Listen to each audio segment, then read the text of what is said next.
In today's tutorial, I'm going to show you guys how to change your display language on your Toshiba laptop, tablet, or desktop computer.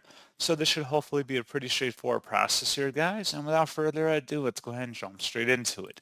So all I have to do is open up the search menu and search for settings. Best result, you go back to settings. Go ahead and open that up. Select time and language on the left panel. And then on the right side, select where it says language and region. And then where it says preferred languages, select add a language, locate your preferred language on the list, and then select next to proceed.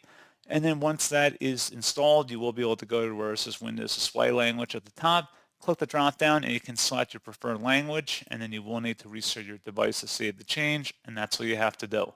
So pretty straightforward process, guys, and as always, thank you for watching. I do hope that was able to help you out, and I do look forward to catching you all in the next tutorial. Goodbye.